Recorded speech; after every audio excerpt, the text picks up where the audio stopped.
Fala aí, pessoal, bem-vindos a mais um dia aí de leitura bíblica no nosso plano anual, no nosso desafio de leitura anual em 2023, de Gênesis a Apocalipse. Seja muito bem-vindo. E hoje é o dia 25, não é isso? Hoje é o dia 25. Hoje nós vamos ler Êxodo capítulos 21, 22 e 23. Lembrando que eu estou lendo na versão NVI, nova versão internacional.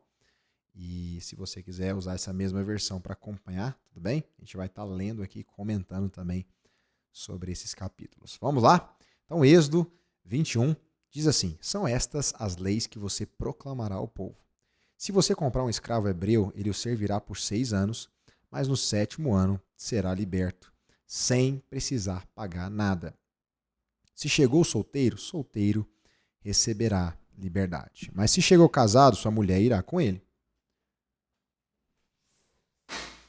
Fechando aqui a janela. Versículo 4. Se o seu senhor lhe tiver dado uma mulher, e esta lhe tiver dado filhos ou filhas, a mulher e os filhos pertencerão ao Senhor. Somente o homem sairá livre.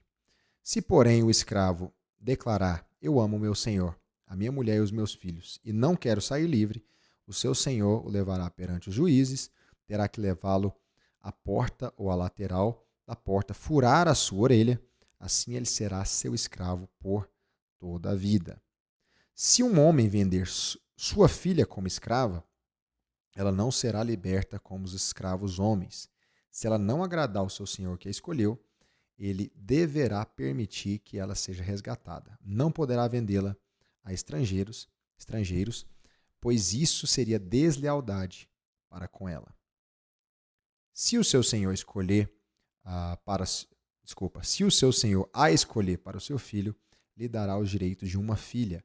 Se o senhor tomar uma segunda mulher, não poderá privar a primeira de alimento, de roupas e dos direitos conjugais. Se não lhe garantir essas 3 coisas, ela poderá ir embora sem precisar pagar nada. Então, essa é a lei a respeito da escravidão. Eu sei que escravidão tem um tema tão sensível, né, e até uma coisa muito antiquada e ultrapassada para nós, porém naquela época era comum. E o que Deus faz aqui não é que Deus assina embaixo na escravidão, mas Deus ele administra. Por exemplo, Deus também não aprovava que um homem casasse com mais de uma mulher, mas Deus administrou aquela situação vendo a dureza do coração daqueles homens, né, na antiga aliança, e também todo aquele contexto também cultural. Deus acabava administrando para que as injustiças não fossem cometidas, então ele impunha limites. Então, se o cara ele chegou escravo solteiro, ele sai solteiro, mas se ele chegou casado, ele sai também com a sua esposa e filhos, e essas leis aqui que a gente acabou de ver. O versículo 2 diz assim: quem ferir um homem vindo a matá-lo terá que ser executado. Todavia, se não o fez intencionalmente, mas Deus o permitiu, designei um lugar para onde poderá fugir. Então esse aqui é o que a gente chama de crime culposo, aquele homicídio culposo, perdão. Aquele homicídio onde o autor do homicídio não tem exatamente a intenção de matar a vítima, então Deus designou um lugar para ele fugir. Só nesse caso aí, se a pessoa não tivesse a intenção de matar. Mas se alguém tiver planejado matar o outro deliberadamente, tire-o até mesmo do meu altar e mate-o. Quem agrediu o próprio pai ou a própria mãe terá que ser executado. Aquele que sequestrar alguém e vendê-lo ou for apanhado com ele em seu poder, terá que ser executado. Quem amaldiçoar seu pai ou sua mãe, terá que ser executado. Se 2 homens brigarem e um deles ferir o outro com uma pedra ou um punho e o outro não morrer, mas cair de cama, aquele que o feriu será absolvido. Se o outro se levantar e caminhar com o auxílio de uma bengala, todavia, ele terá que indenizar o homem ferido pelo tempo que este perdeu e responsabilizar-se por sua completa recuperação. Mais uma vez, Deus administrando situações pecaminosas. Não é que Deus ele é conivente com o pecado, nada disso, ele nem incita a violência. O que ele está fazendo aqui é impor limites, mais uma vez, para que os homens não passassem da linha, né? Se alguém ferir, versículo 20, se alguém ferir seu escravo ou escrava com um pedaço de pau e como resultado o escravo morrer, será punido. Mas se o escravo sobreviver 1 ou 2 dias, não será punido, visto que é sua propriedade. Era assim que os escravos eram vistos, né? como propriedade do seu dono. Se homens brigarem e ferirem uma mulher grávida, e ela der à luz prematuramente, não havendo, porém, nenhum dano sério, o ofensor pagará a indenização que o marido daquela mulher exigir, conforme a determinação dos juízes. Mas se houver danos graves, a pena será vida por vida. Ou seja, se uma mulher grávida for ferida no meio de uma briga, de uma discussão, aquele que a feriu deverá pagar com vida. Né? Aquele que, se ela tiver morrido, no caso, aquele homem também tem que morrer.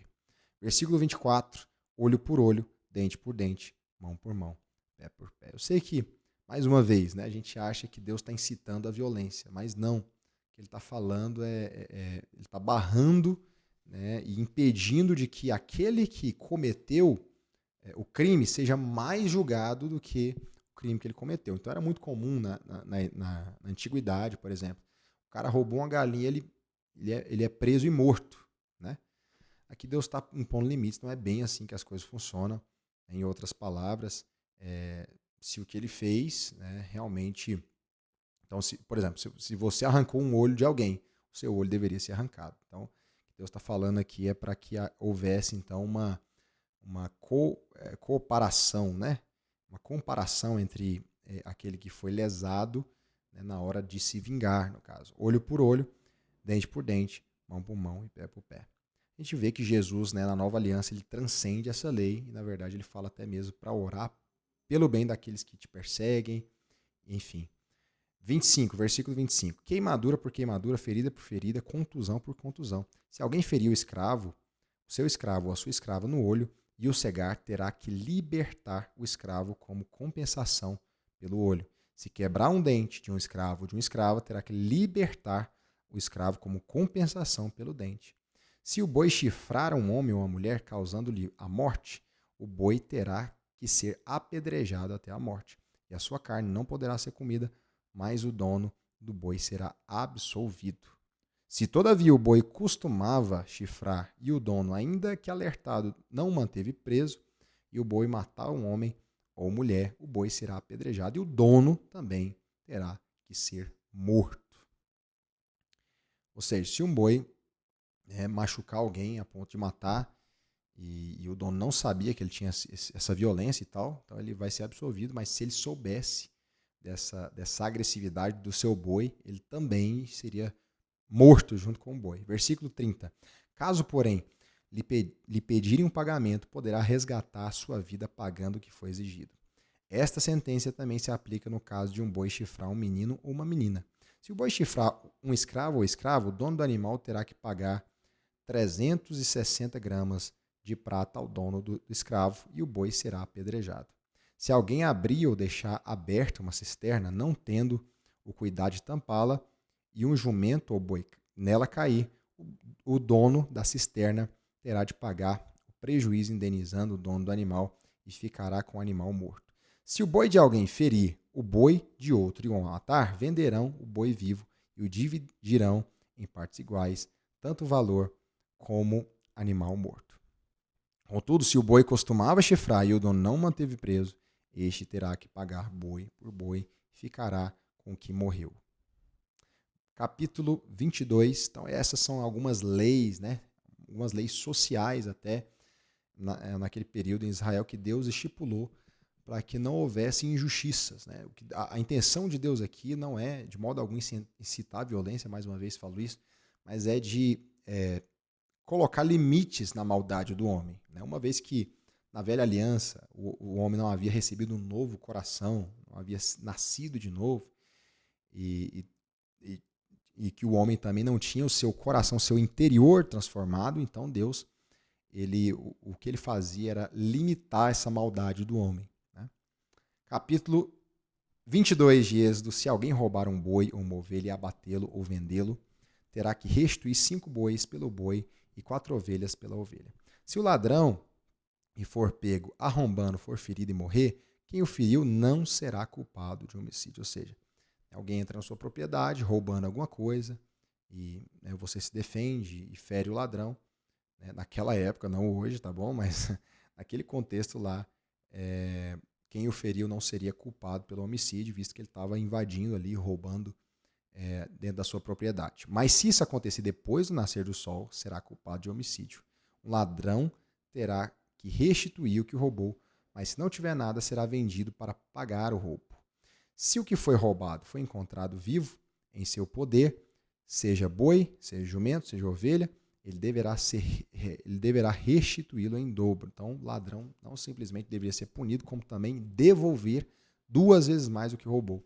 Se alguém levar o seu rebanho para pastar num campo ou numa vinha e soltá-lo de modo que venha a pastar no campo de outro homem, fará restituição com o melhor do seu campo ou da sua vinha. Se um fogo se espalhar e alcançar os espinheiros e queimar os feixes colhidos, ou o trigo plantado, ou até a lavoura toda, aquele que iniciou o incêndio restituirá o prejuízo. Se alguém entregar ao seu próximo prata ou bens para serem guardados, estes forem roubados da casa deste, o ladrão, se for encontrado, terá que restituí-los em dobro. Mas se o ladrão não for encontrado, o dono da casa terá que comparecer perante os juízes para que se determine se ele não lançou mão dos bens de outro. Sempre que alguém se apossar do boi, jumento, ovelha, roupa, qualquer outro bem perdido, mas alguém disser, isto me pertence, as 2 partes envolvidas levarão o caso aos juízes. Aquele a quem os juízes declararem culpado restituirá o dobro ao seu próximo. Se alguém der ao seu próximo o seu jumento, ou boi, ou ovelha, ou qualquer outro animal para ser guardado, e o animal morrer, for ferido ou for levado sem que ninguém o veja, a questão entre eles será resolvida, prestando-se um juramento diante do Senhor de que um não lançou mão da propriedade do outro. O dono terá que aceitar isto e nenhuma restituição será exigida. Então, eles tinham que jurar diante do Senhor que não tinham cometido aquele crime e assim seriam absolvidos. Versículo 12, mas se o animal tiver sido roubado do seu próximo, este terá que fazer restituição ao dono. Se tiver sido despedaçado por um animal selvagem, ele trará como prova o que restou dele e não terá que fazer restituição. Se alguém pedir emprestado ao seu próximo um animal e este for ferido ou morto na ausência do dono, terá que fazer restituição. Mas se o dono estiver presente, o que tomou emprestado não terá que restituí-lo. Se o animal tiver sido alugado, o preço do aluguel cobrirá a perda. Se um homem seduzir uma virgem que ainda não tenha compromisso de casamento e deitar-se com ela, terá que pagar o preço do seu dote e ela será sua mulher. Então, nesse contexto cultural de Israel, sexo era igual a casamento. Não existia casamento fora do sexo, de hipótese nenhuma. Tanto é que se alguém seduzisse uma virgem, né, nesse caso não estamos falando aqui de estupro, nem de abuso, nada disso. Estão falando de sedução mesmo, ou seja, o homem seduziu, ele atraiu e a mulher quis participar daquele ato. No caso, imediatamente, aquele homem deveria pagar pelo dote do casamento e ele deveria se casar sim com ela, né? Não poderia ficar os dois solteiros. Versículo 17, mas se o pai recusar-se a entregá-la, ainda assim o homem terá que pagar o equivalente aos dotes das virgens. Ou seja, o pai tinha o poder sobre a filha. Se ele não quisesse entregar a filha para aquele homem, ainda assim, aquele cara, né, aquele homem, deveria pagar o dote equivalente para aquela virgem, mesmo não casando com ele. Não deixem viver a feitiçaria. Todo aquele que tiver relações sexuais com o animal terá que ser executado. Então, é o que a gente chama de bestialismo, né? São práticas sexuais com animais. Isso era uma coisa assim totalmente repugnante diante de Deus. Ainda mas né, naquele contexto de Israel, a pessoa deveria ser morta, executada, caso praticasse, fosse pego praticando aquilo. Versículo 20. Quem oferecer sacrifício a qualquer outro Deus, e não unicamente ao Senhor, será destruído. Não maltratem, nem oprimam o estrangeiro, pois vocês foram estrangeiros no Egito. Não prejudiquem as viúvas nem os órfãos, porque se o fizerem, e eles clamarem a mim, eu certamente atenderei ao seu clamor. As viúvas e os órfãos naquela época eram um pouquinho pior que hoje, porque literalmente eram desamparados, né? Não tinham quem os suprisse financeiramente em todas as áreas. Por isso Deus tem um apreço especial pelos órfãos e viúvas. Por isso ele se coloca nessa causa e fala, se eles clamarem a mim, eu certamente atenderei o seu clamor. Com grande ira matarei vocês à espada, suas mulheres ficarão viúvas, seus filhos órfãos.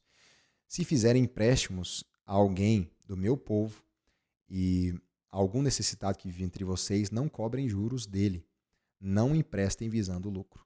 Se tomarem como garantia o manto do seu próximo, devolvam até o pôr do sol. Não tem esse negócio de pegar emprestado e devolver só quando eu quiser, né? Então, quando tinha garantia, né, se alguém tomasse o manto de uma pessoa em garantia, deveria devolver naquele mesmo dia até o pôr do sol. Porque o manto é a única coberta que ele possui para o corpo. Em quem mais se deitaria? Quando ele clama a mim, eu o ouvirei, pois sou misericordioso. Não blasfemem contra Deus, nem amaldiçoem a autoridade do seu povo. Não retenham as ofertas e as suas colheitas. Consagrem-me o primeiro filho de vocês e a primeira cria das vacas, das ovelhas, das cabras. Durante 7 dias a cria ficará com a mãe, mas no 8º dia entreguem-me-na a mim. Vocês serão meu povo santo. Não comam carne de nenhum animal despedaçado por feras do campo. Joguem-na aos cães. Então, a gente vê várias leis aí de Deus. Algumas, você pode até pensar, né? Nossa, mas para que Deus manda isso, né? Parece que não faz muito sentido, mas acredite, faria sentido naquela cultura, naquela época, né? E também sentido não só no sentido espiritual e moral, mas até no sentido também higiênico, né? Então, esse é um exemplo deles, por exemplo, quando Deus fala para não comer carne despedaçada, né? Por feras do campo. É uma questão até mesmo higiênica nesse caso. E a gente vai ver várias leis nesse livro aí, dessa mesma forma, onde Deus preza pela pureza, pela limpeza do povo, pela higiene, etc. Êxodo 23, vamos continuar lendo, vamos perseverar até o fim, hein, gente? Vamos perseverar até o fim, compartilha esse vídeo com alguém, chama para participar do desafio, ainda dá tempo de entrar no desafio aí e ler a Bíblia inteira no ano de 2023. Então, não fique de fora também, não deixe seus amigos de fora. Também deixo aí embaixo o link do grupo do Telegram, né, meu Instagram e também o grupo do WhatsApp para você fazer parte, ficar por dentro aí de tudo que a gente está soltando esses dias, beleza? E todo dia a gente está aqui, então se inscreva no canal, ativa aí o sininho para você ficar por dentro aí de todas essas notificações assim que sair um vídeo que, no caso, é todo dia aqui, beleza? Êxodo 23 diz assim: não faça declarações falsas e não seja cúmplice do ímpio, sendo-lhe testemunha mal intencionada. Não acompanhe a maioria para fazer o mal, ou seja, não é porque é a maioria que estão certos, né? Às vezes o pessoal tem essa ilusão, mas a maioria, todo mundo faz isso, né? Como dizia minha mãe, você não é todo mundo.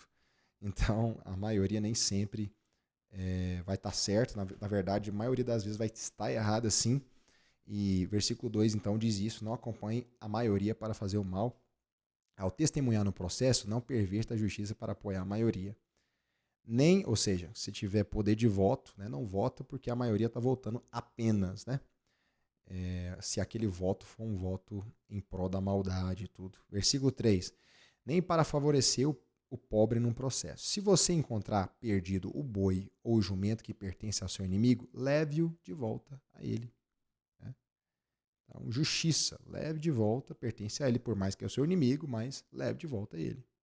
Se você vir o jumento de alguém que o odeia, caído sob o peso da sua carga, não o abandone, procure ajudá-lo. O que tem a ver o bichinho, o jumento com o seu inimigo, né? Ajuda o jumento, leva de volta. Não perverta o direito dos pobres em seus processos. Versículo 7. Não se envolva em falsas acusações, nem condene à morte o inocente e o justo, porque não absolverei o culpado. Não aceite suborno, pois o suborno cega até os que têm discernimento e prejudica a causa do justo. Não oprima o estrangeiro. Vocês sabem o que é ser estrangeiro, pois foram estrangeiros no Egito. Plantem e colham em sua terra durante 6 anos, mas no sétimo ano, deixem-na descansar sem cultivá-la. Assim os pobres do povo poderão comer o que crescer por si, e o que restar ficará para os animais do campo. Façam o mesmo com as suas vinhas e com os seus olivais. Em 6 dias façam seus trabalhos, mas no sétimo não trabalhem, esse aqui é o sábado, para que o seu boi e o seu jumento possam descansar. O seu escravo e o estrangeiro renovem as forças. Então, o descanso É óbvio que ele é um mandamento espiritual, né? No seu princípio, porque Deus queria realmente que ele fosse o descanso do povo de Israel e que o povo desfrutasse de Deus no sábado, no Shabat. Mas também tem um aspecto muito natural e prático também, que o homem precisa realmente descansar uma vez na semana, tirar um dia para descansar, para renovar suas energias. Então nós não, na verdade, não trabalhamos para descansar, mas descansamos para trabalhar. É muito importante que haja esse descanso e você renove, recargue as suas baterias, né, para voltar ao trabalho e ser mais produtivo. Esse é o coração de Deus. Versículo 13: tenham o cuidado de fazer tudo que eu lhes ordenei. Não invoquem o nome de outros deuses. Não se ouçam tais nomes dos seus lábios. 3 vezes por ano vocês me celebrarão festa. Celebrem a festa dos pães sem fermento durante 7 dias. Comam pão sem fermento, como eu lhes ordenei. Façam isto na época determinada do mês Abib, pois nesse mês vocês saíram do Egito. Ninguém se apresentará a mim de mãos vazias. Celebrem a festa das colheitas, dos primeiros frutos do seu trabalho de semeadura. Celebrem a festa do encerramento da colheita também, quando no final vocês armazenarem as colheitas. 3 vezes por ano, todos os homens devem comparecer diante do Senhor soberano. Não ofereçam o sangue de um sacrifício feito com a minha honra, com pão fermentado. A gordura das ofertas de minhas festas não deverá ser guardada até a manhã seguinte. Tragam ao santuário do Senhor, seu Deus, o melhor dos seus primeiros frutos, das suas colheitas. Não cozinhem o cabrito no leite da própria mãe. Eis que envio um anjo à frente de vocês para protegê-los por todo o caminho e fazê-los chegar ao lugar que preparei. Prestem atenção e ouçam o que ele diz. Não se rebelem contra ele, pois não perdoará suas transgressões, pois nele está o meu nome. Olha, que anjo será que é esse, né? A gente crê, eu creio particularmente, né, com base, claro, em vários estudos e sobre a teofania, que é a aparição de Cristo no Velho Testamento. Eu acredito que esse anjo que vai à frente para protegê-lo, faz uma alusão aí à aparição de Jesus Cristo no Antigo Testamento. Tanto é que no versículo 21 Deus mesmo fala que nele está o meu nome. Né? Se vocês ouvirem, versículo 22, se vocês ouvirem atentamente o que ele disser e fizerem tudo o que lhes ordeno, serei inimigos dos seus inimigos e adversários dos seus adversários. O meu anjo irá à frente de vocês e os fará chegar à terra dos amorreus, dos hititas, dos ferezeus, dos cananeus, dos heveus, dos jebuseus, e eu os exterminarei. Não se curvem diante dos deuses deles, nem lhes prestem culto, nem sigam as suas práticas. Destruam-nos totalmente e quebrem as suas colunas sagradas. Prestem culto ao Senhor, o Deus de vocês, e ele os abençoará, dando-lhes alimento e água. Tirarei a doença no meio de vocês. Deus é um Deus zeloso e ciumento também, no bom sentido. Que não divide mesmo a sua divindade com nenhum outro Deus falso, é claro, e por isso a idolatria a gente vê que é um dos piores pecados aqui. A idolatria e a feitiçaria são pecados assim realmente muito graves contra o Deus de Israel. Versículo 26, em sua terra nenhuma grávida perderá o filho, nem haverá mulher estéril, essa é a promessa, né? Se vocês me servirem, eu abençoarei vocês, serei inimigo dos seus inimigos. Na sua terra nenhuma grávida perderá o filho, nem haverá mulher estéril. Farei completar-se o tempo de duração de vida de vocês. Mandarei adiante de vocês o meu terror, que porá em confusão todas as nações que vocês encontrarem. Farei que todos os seus inimigos virem as costas e fujam. Causarei pânico entre os heveus, os cananeus, os hititas, para expulsá-los diante de vocês. Não os expulsarei no ano só, pois a terra se tornaria desolada e os animais selvagens se multiplicariam ameaçando vocês. Eu expulsarei aos poucos até que vocês sejam numerosos suficientes para tomar posse da terra. Ou seja, até na hora de tomar, né, a terra de volta, a terra que pertencia sim ao povo de Deus, através da promessa que Deus deu a Abraão e tudo, até na hora de tomar aquela terra deveria ser pouco a pouco. Né? Deus nunca entregaria assim de mão beijada de uma hora para outra, até porque a terra ficaria desolada, as bestas tomariam conta de tudo. Então, até na hora de tomar a terra, seria um processo. Versículo 31. Estabelecerei as suas fronteiras, desde o Mar Vermelho até o Mar dos Filisteus e até o deserto, e desde o deserto até o rio. Entregarei em suas mãos os povos que vivem na terra, os quais expulsarão diante de vocês.